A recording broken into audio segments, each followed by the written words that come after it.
In a game where sight means everything, how do you compete without it? Welcome to visually impaired tennis, where players navigate the courts using touch and rely on sound to hit the ball. It's a lot of fun, it's a challenge, it's a kind of mental break in some ways from other things. Sometimes I get frustrated when I'm not hitting it, but it feels really good when I've hit it over, so jumping up and down. Visually impaired tennis may look different, but the passion and intensity are just as real. And while it captures the same energy as the traditional game, there are a few unique features that make it entirely its own. Starting with this ball in my hand. It's slightly bigger, softer, and crucially it has a rattle inside so the players can track its movement. Good. The baseline is tactile,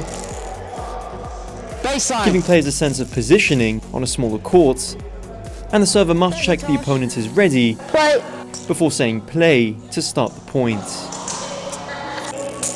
Leading the weekly sessions here is Coach Ben.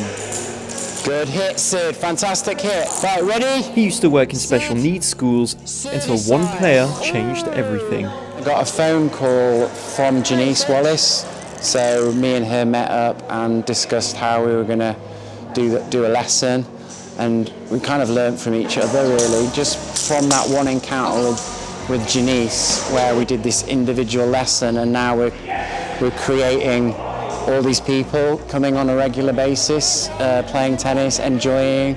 Creating this community is probably my most proudest moment alongside Janice. Part of this community is club captain Amin, a driving force despite losing his central vision. Before his sessions, Amin sticks to his routine: a healthy breakfast, a carefully packed kit, and mental preparation. Should I take the keys? But what he's preparing for goes beyond the court. Like many VI players, he's part of a sport still fighting for recognition, resources, and a place on the global stage. Hello, Dave.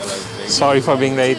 Hi, Janice. Yeah, 2 minutes late. How you doing? Sorry. There really needs to be an investment in encouraging more grassroots clubs and teams to be set up.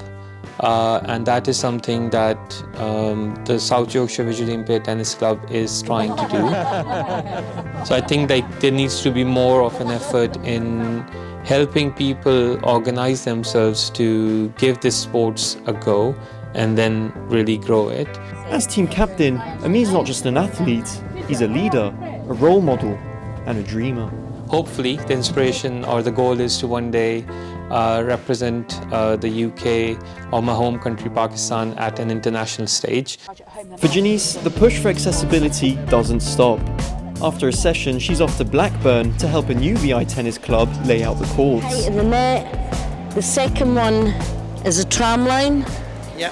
And the third one is from the base to the service line. Yeah. So we've never quite specifically marked it out quite like Janice has, so that's really helped. Your grassroots is the most important, isn't it? The more people actually play in it, and the more it's out there, in the public eye in different centres. I think that's the way forward, definitely, yeah.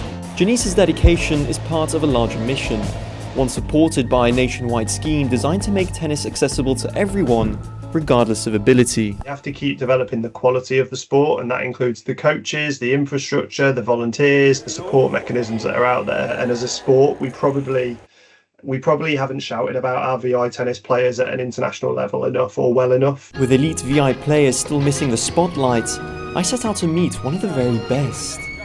Ready? Yes. Fly. Completely blind since the age of 7, Naki's rise in the rankings has flown largely under the radar. He showed up to his first session in jeans in 2016.